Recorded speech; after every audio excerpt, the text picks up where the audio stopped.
سب سے پہلے شرک کس قوم میں شروع ہوا جان جاؤ گے جب پورا ویڈیو دیکھو گے۔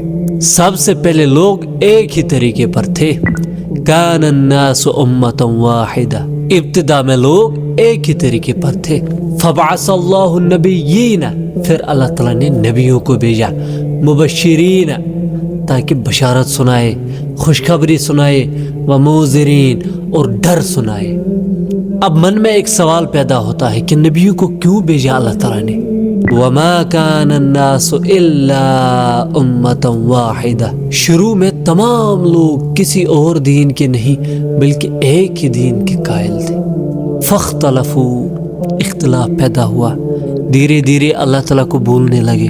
یہی وجہ تھی اللہ تعالیٰ نے نبیوں کو بھیجا۔ اب سب سے پہلے شرک جس قوم میں شروع ہوا وہ نوح علیہ السلام کی قوم تھی۔ ابن عباس رضی اللہ تعالیٰ عنہ فرماتے ہیں کہ آدم علیہ السلام اور نوح علیہ السلام کے درمیان جو گیپ تھی نا وہ 10 سینچریز کی تھی۔ 1 سینچری 100 سال کے برابر ہوتی ہے اور 10 سینچری 1000 سال کے برابر، اور ان 1000 سال میں لوگ مسلمان تھے، لیکن بعد میں اختلاف شروع ہوا، لوگ شرک کرنے لگے۔ یہی وجہ تھی کہ اللہ تعالیٰ نے نبیوں کو بھیجا۔ مقصد ایک ہی ہے، توحید کا جھنڈا بلند ہو اور شرک کا بیڑا غرق ہو۔ یہی مقصد ایون کہ رسول اللہ صلی اللہ علیہ وسلم کا بھی تھا۔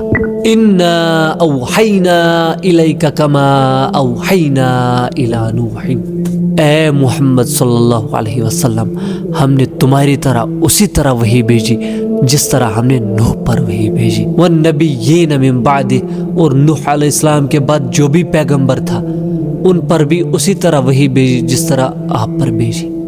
ہر نبی کا مقصد ایک ہی ہے، توحید کا جھنڈا بلند ہو۔